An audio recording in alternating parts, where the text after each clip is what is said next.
from California, Mr. Issa. Thank you, Mr. Chairman. Thank you for including me here today. As Mr. Victor said, I represent and have represented San Onofre for 16¾ years. During most of those years, they produced between 1,100 and 2,200 megawatts every day, 24 hours a day, depending upon whether one or two of the reactors were online. And of course, more than half the time, two reactors were online. With an ill-fated non-nuclear portion of the plant, that being the steam generators, arriving defective, it was prematurely shut down. And so one thing, Mr. Victor, if you'll describe briefly the situation that we deal with, because all of the spent rods had to be removed, brand new ones, from two reactors unexpectedly and then put into water storage. Yeah, very briefly, essentially the entire fuel load that has ever been in those two reactors, plus Unit 1 originally, is still on site, with a couple of exceptions. Right, but some are in dry cask. And some are in dry cask. They are currently building the facility to take the rest of the fuel that's in the pools and remove it. That process is on track, and as far as I can tell, will be done by the end of 2019, at which point nearly all, not all, but nearly all those canisters will be ready to ship if there's a place to ship them. So with the early demise, with the plans to build an above ground, and I call it above ground, but it's slightly below ground, a holding area a few hundred feet from Interstate 5, a few hundred feet from San Onofre surfing area, the Trussels, and on an earthquake fault, we will have 30 years of 3 reactors worth of spent rods sitting in dry cask from more or less, and I'll use 2020 if you don't mind, for 10,000 years if we don't find a solution. Is that correct? That's correct. And in your estimation, with your expertise and your involvement in this, and I'll go to the others also, is there any question in your mind that anywhere on Earth that is dry, not near populated centers, not near earthquake faults, even if above ground, would be safer than that location in a 10,000-year calculation? Anywhere, that's a strong standard. I mean, maybe well, let's take middle of this room is probably not a good idea. Let me take, for example, one that I personally witnessed. We did underground testing at Area 51, the nuclear test center in Nevada, not Yucca, but another place. Anyone can Google Earth and see mounds left over from those underground tests.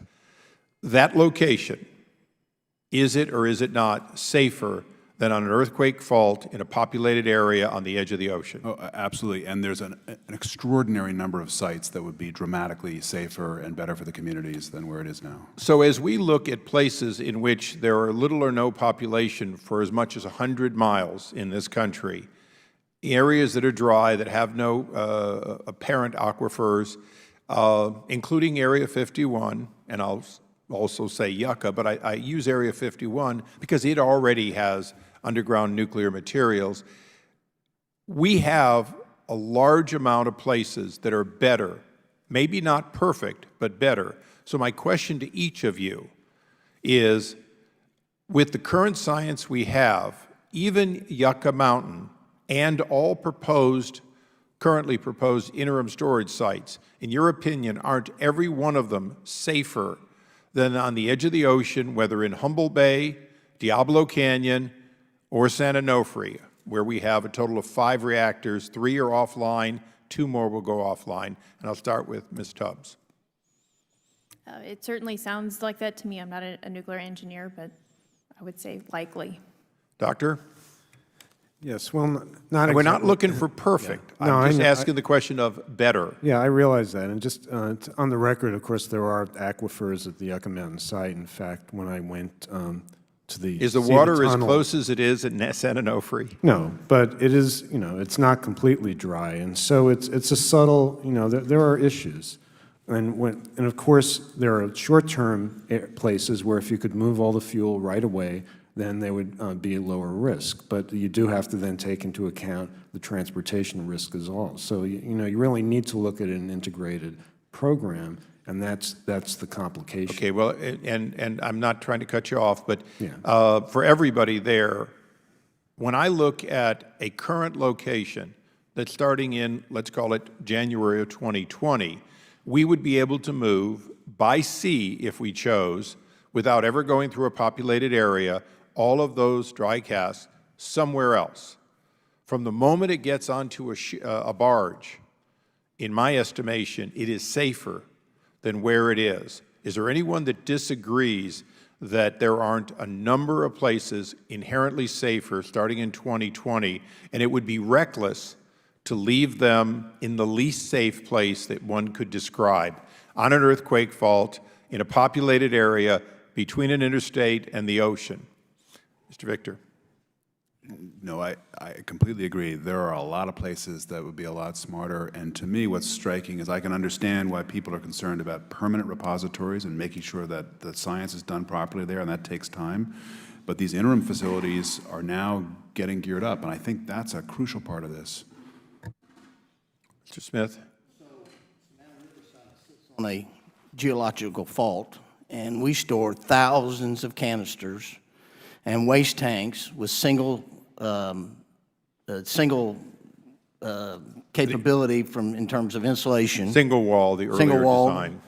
Insulation, and we're now double stacking canisters. And while we do what I consider a very safe job, with as time moves on, you know, that's going to become much more problematic to my community. So I certainly think they're a geological repository, and if you've ever been to Yucca Mountain, it certainly seems to be the best fit for that material. Mr. O'Donnell. Thank you, Congressman Issa. I will say this. I've been to Yucca Mountain. I've looked at the National Laboratory experiments. I've witnessed it with my own eyes, and I can tell you that every part of my nuclear trained background and mind tells me that if you can't do it there, you're going to have a hard time finding any place to have a deep geological repository in this country. You have to be able to do it there, and I think we've proven that by the national laboratories. Additionally, we need to make sure that we don't allow interim solutions, and I'm certainly open to interim storage, not on site, but consolidated.